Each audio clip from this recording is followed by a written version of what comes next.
ઓમ ગંગણપતે નમો નમઃ. નમસ્કાર મિત્રો, સુખકર્તા ચેનલમાં આપ સૌનું હાર્દિક સ્વાગત છે. મિત્રો, હમણાં આપને પવિત્ર એવા પુરુષોત્તમ માસને અનુલક્ષીને પુરુષોત્તમ માસની કથાઓનું પઠન અને શ્રવણ કરી રહ્યા છે.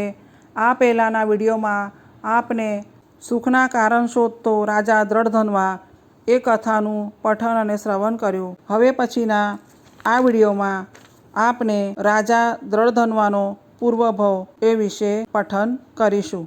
તો ચાલો, કથાનો વિષય છે રાજા દ્રઢધન્વાનો પૂર્વભવ.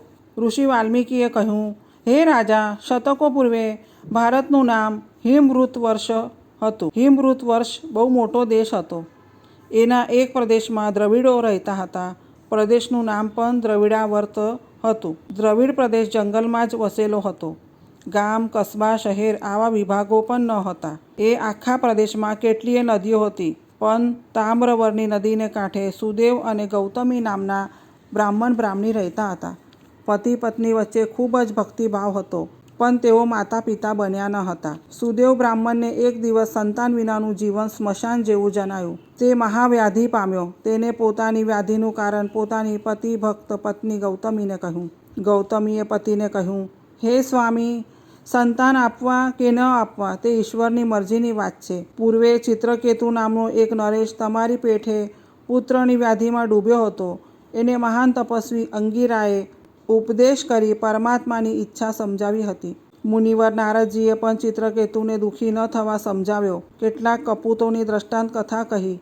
ઋષિ મુનિઓએ નિસંતાન રાજાઓના દુઃખ ટાળ્યા હતા. ધર્મજ્ઞાની પત્નીએ પતિને ભગવાન વિષ્ણુની આરાધના કરવા વિનંતી કરી. પતિએ વિષ્ણુની આરાધનાનો સંકલ્પ કર્યો. તે પોતાની ધર્મનિષ્ઠ પત્નીની સાથે નદી કાંઠે જઈ સ્નાનાદિ કાર્ય કરી વૈકુંઠપતિ વિષ્ણુની તપશ્ચર્યા કરવા લાગ્યો. તે એક સાથે 4 દિવસના નકોરડા ઉપવાસ વેઠી 5મા દિવસે ઝાડ પરથી ભૂમિ પર ખરી પડેલા થોડા સૂકા પાંદડા ખાઈ જળપાન કરી પોતાના ઉપવાસ પુનઃ શરૂ કરતો. ભગવાન વૈકુંઠનાથ વિષ્ણુ એની તપશ્ચર્યા જોઈ એની સામે આવીને ઊભા રહ્યા. ભગવાન વિષ્ણુએ તે બ્રાહ્મણને વર માંગવા કહ્યું. સુદેવ બ્રાહ્મણે વર માંગ્યું, મને સપૂત આપો. ભગવાન વિષ્ણુએ કહ્યું, તારા 7 ભવમાં પણ તને એકે સંતાન થાય એમ લાગતું નથી. બ્રાહ્મણ મૂર્છિત થઈ જમીન પર પડ્યો. તેની પત્ની રડવા લાગી. પત્નીએ પતિને શુદ્ધિમાં લાવવાના કેટલાય પ્રયત્નો કર્યા, પણ પતિ શુદ્ધિમાં આવતા વેત પત્નીને કહેવા લાગ્યો, આપના ભાગ્યમાં જ ન હોય તે આપણને શી રીતે મળે. બ્રાહ્મણ બ્રાહ્મણીને તપશ્ચર્યા કરવા છતાં નિરાશ થઈ ગયેલા જોઈ ગરુડજીને પણ બહુ જ દુઃખ થયું. ગરુડે ભગવાન વિષ્ણુને કહ્યું, હે ત્રિલોકના સ્વામી, આપની તપશ્ચર્યાથી અલભ્ય વસ્તુઓ પણ પ્રાપ્ત થાય છે. આ સત્યથી કોઈ અજાણ્યું નથી.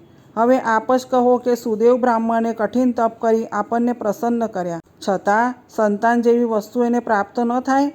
એનો અર્થ તો એ થશે કે ભગવાન વિષ્ણુની આરાધના નિરર્થક જાય છે.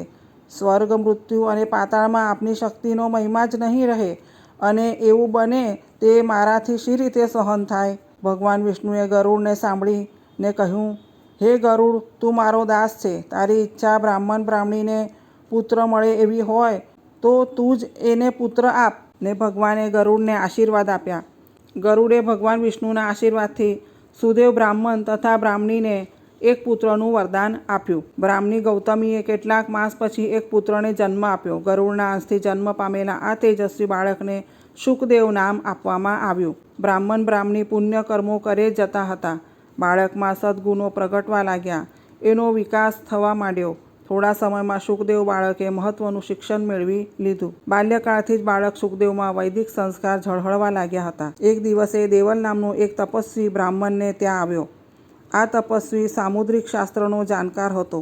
તેની દ્રષ્ટિ શુકદેવના હાથની રેખાઓ પર પડતાની સાથે જ તે બોલ્યો, હે બ્રાહ્મણ બ્રાહ્મણી, તમારા આ બાળકના હાથમાં ચમ્મર, છત્ર અને કમળની શુદ્ધ રેખાઓ છે. વળી કમળ જળથી ભરેલું છે. આંખોમાં મધુનો અંશવર્ણ છે. જેના હાથમાં આવા ચિહ્નો હોય છે તે બહુધા પ્રતાપી રાજા બને છે. સહેજ ચોકી ચમકી દેવલ મુનિએ કહ્યું, હે બ્રાહ્મણ દંપતી, આ પ્રતાપી રેખાઓનો આરંભનો 8મો ભાગ સળંગ ચમકે છે ને તે પછીના 7 ભાગ કપાઈ ગયા છે. આ પરથી એમ માનવું પડે છે કે આ મહાન બાળ 12મા વર્ષે જલાશયમાં ડૂબી જશે. મુનિવર દેવલનો ભવિષ્ય વિશેનો બાળક શુકદેવ માટેનો મત સાંભળી ગૌતમી અને સુદેવના હૈયામાં આંચકો લાગ્યો. દેવમુનિ કોઈ ખોટી વાત કહેતો જ ન હતો. સાચી વાત કરી તે બ્રહ્મલોક તરફ ઉપડી ગયો. બ્રાહ્મણી ગૌતમીએ તો ધીરજ કેળવી હતી. ગમે તેવી આપત્તિ માટે તે એમ માનતી હતી કે એ વિધાતાએ લખી કાઢેલા લેખ છે ને તેને વિધાતાના લેખને કદી ન ફરે એવું ભવિષ્ય માનવાની ટેવ પડી ગઈ હતી. જ્યારે બ્રાહ્મણ સુદેવનું કાળજું એની પત્ની જેવું ધીરજબળથી મજબૂત બન્યું ન હતું. એને તો જાણે એના માથા પર આપ તૂટી પડ્યા જેવી અસર થઈ. પણ ધીરજવંતી પત્ની ગૌતમીએ પોતાના પતિને ભગવાનની લીલા વર્ણવી. નર નારીઓએ પુત્રો ખોયા પછી ધૈર્ય ધારણ કર્યાના દ્રષ્ટાંતો આપી શાંત પાડ્યો. મિત્રો, રાજા દ્રઢધનવાનો પૂર્વભવ કથાનો ભાગ નાનો હોવાથી કથાનો ત્રીજો ભાગ પણ આમાં જ સમાહિત કરું છું. કથાના ત્રીજા ભાગનું શીર્ષક છે દેવલે ભાખેલું ભવિષ્ય ખરું પડ્યું. દેવલ મુનિએ ભાખેલું શુકદેવનું ભવિષ્ય ખોટું પડવાનું જ નથી એવી સુદેવ તથા ગૌતમી બંનેને શ્રદ્ધા જ હતી. પણ આ શ્રદ્ધા બંનેના કાળજા ફફડાવી ચૂકી હતી. તેઓ તે ભયંકર ઘટનાની વાટ જોવા જરા પણ રાજી ન હતા.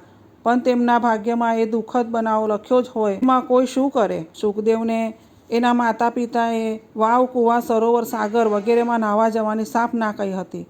માતા પિતાની આજ્ઞાને તે ઉથાપતો પણ ન હતો. એક દિવસ શુકદેવ એના ભાઈબંધો જોડે ભગવાન વિષ્ણુનું નવું મંદિર જોવા ગયો. સૌએ વિષ્ણુ ભગવાનને જોયા. મંદિરની ભીતોમાં વિષ્ણુ ભગવાનના 24 અવતારોના શિલ્પચિત્રો જોતા તે મંદિરના ચોગાનમાં બનેલી એક નવી વાવ જોવા લલચાયો. વાવમાં આકર્ષક શિલ્પચિત્રો જોતો તે મિત્રો સાથે ઉતરવા લાગ્યો. એકાએક તેનો પગ લપસ્યો ને તે વાવમાં પડ્યો.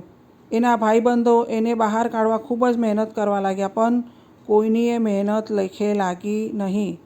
શુકદેવના ગોઠિયાઓ હવે ગભરાયા. કેમ કે તેઓ જ શુકદેવને ભગવાનનું ભવ્ય મંદિર જોવા સાથે તેડી લાવ્યા હતા. શુકદેવના મા બાપને શું મોં બતાવવું એથી તેઓ ધ્રુજી ઉઠ્યા હતા. શુકદેવ ડૂબી ગયાની વાત એના માતા પિતાને કહેવા ન જવું એ તો તેમને ઠીક ન લાગ્યું. ભગવાન પર ભરોસો રાખી તેઓ શુકદેવના માતા પિતા પાસે દોડી ગયા ને જે હૃદયદ્રાવક બનાવ બન્યો હતો તે કહ્યો. સુદેવ અને ગૌતમી વાવ તરફ દોડ્યા. એમના હૃદયમાં જાણે બાણ ભોંકાતા હતા. તેઓ જ્યારે વાવ પાસે પહોંચ્યા તે અગાઉ આજુબાજુ વસનારા વિષ્ણુ ભક્તોએ શુકદેવના શબને વાવમાંથી બહાર કાઢી કાંઠા નજીક મૂક્યું હતું. ગૌતમી અને સુદેવ પોતાના એકના એક પુત્રના શબ પાસે બેસી છાતી ફાટ રુદન કરવા લાગ્યા.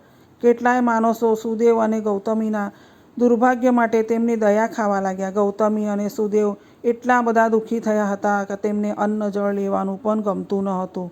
ક્યારે શું બનશે એની કોઈને ખબર હોતી નથી. અજવાળું વીતે છે કે તરત જ અંધારિયું શરૂ થાય છે ને અંધકાર ગયા પછી પાછો ઉજાસ શરૂ થાય છે. સુદેવ અને ગૌતમીના દિવસો કકળાટમાં જ વીતવા લાગ્યા. ઓચિંતો વરસાદ તૂટી પડ્યો. કમોસમના આ વરસાદથી કોઈ જાણકારો કહેવા લાગ્યા, આ વૈશાખ મહિનો શરૂ થઈ ગયો છે. ગ્રીષ્મ ઋતુમાં વરસાદ પડે તે સારું નહીં. કોઈ એમ કહેવા લાગ્યું વૈશાખ પછી પાછો બીજો વૈશાખ આવશે. આ પહેલો વૈશાખ અધિક માસ છે. આ બધું સાંભળવા જેવી શક્તિ સુદેવને ગૌતમીમાં રહી જ ન હતી. તેઓ ભૂખ જ વેઠતા હતા. પતિ પત્નીએ આખોએ અધિક માસ પુત્ર પાછળ કલ્પાતમાં જ વ્યતીત કર્યો. પહેલા વૈશાખમાં જાણે ગરમીને ખૂબ ઓછી કરવા 25-26 દિવસ સુધી વરસાદ પડતો જ રહ્યો. બિચારા દુખિયારા ગૌતમી અને સુદેવ આખોય અધિક ભૂખ્યા જ રહ્યા. એમના શરીર પર ભૂખના દુઃખની અસર પણ ન થઈ. શી રીતે થાય? પુત્ર શોકની જબરી અસર નીચે ભૂખ દુઃખની અસર કચડાઈ ગઈ હતી. રામાયણના કરતા મહર્ષિ વાલ્મીકી માટે જાણીતી વાત છે કે પ્રથમ તે ધાડ પાડવાનો ધંધો કરતા હતા. નારદજીનો અને બીજા સંતોનો સમાગમ થવાથી તે રામને બદલે મરા મરા બોલવા માંડ્યા. મરા મરા મરા મરા આમ બોલનારથી કુદરતી જ રામ રામ બોલી જવાય છે. રામ નામનો પ્રભાવ જેમ વાલ્મીકીજીને મહર્ષિ વાલ્મીકી બનાવવામાં સમર્થ નીવડ્યો તે પ્રમાણે સુદેવ અને ગૌતમીથી પણ અધિક માસ થઈ જવાથી તે માસનું પુણ્યબળ તેમની વહારે ધાયું. વાદળાના ગડગડાટને વરસાદની વચ્ચે સુદેવ અને ગૌતમી ભૂખ્યા બેસી રહ્યા હતા ને ભગવાન વિષ્ણુનું સ્મરણ કરે જ જતા હતા. તે સમયે અંધકાર પણ ચોમેરે પથરાયો હતો. આ કપરી બિહામની ઘડી ચાલુ હતી. તે દરમિયાન લક્ષ્મીપતિ ભગવાન વિષ્ણુએ તેમની સામે જઈને તેમને કહ્યું, હે બ્રાહ્મણ દંપતી, અનાયાસે તમારા ભાગ્યમાં અધિક માસનું પવિત્ર વ્રત પાલન નોંધાઈ ગયું છે. એ વ્રતનો પ્રભાવ પણ સાધારણ નથી. સુદેવ અને ગૌતમી તો જાણે સ્વપ્ન જોતા હોય તેમ ભગવાન વિષ્ણુને જ જોઈ રહ્યા. ભગવાન વિષ્ણુએ તેમને નિરાશ જોઈ કહ્યું, હે પવિત્ર બ્રાહ્મણ દંપતી, તમે અધિક માસના વ્રત ભાગ્યવાન બન્યા છો. તમારો મૃત પુત્ર સુખદેવ હવે તમને પુનઃ પ્રાપ્ત થશે. બ્રાહ્મણ દંપતીના આશ્ચર્યનો અને હર્ષનો તો પાર જ ન રહ્યો. દંપતીએ ભગવાન વિષ્ણુને નમન કરી તેમને બાજટ પર બેસવા વિનંતી કરી. ભગવાને બાજટ પર બેસીને કહ્યું, હે સુદેવ, હે ગૌતમી, તમારા મોં પર જે આશ્ચર્ય ફેલાયું છે તે દૂર થાય તે માટે તમને હું પૂર્વધનુ નામના એક મુનીશ્વરનું ચરિત્ર કહું છું, સાંભળો. તો મિત્રો, આજે આપણે આ વિડીયોમાં રાજા દ્રઢધન્વાનો પૂર્વભવનો બીજો ભાગ અને ત્રીજા ભાગનું શ્રવણ કર્યું. ત્રીજા ભાગનું શીર્ષક હતું દેવલે ભાખેલું ભવિષ્ય ખરું પડ્યું. જો મિત્રો આપ સૌને અમારો આ વિડીયો પસંદ આવ્યો હોય તો પ્લીઝ લાઇક, શેર અને સબસ્ક્રાઈબ જરૂર કરજો. અને હા, કમેન્ટ કરવાનું ભૂલશો નહીં. પુરુષોત્તમાય નમઃ.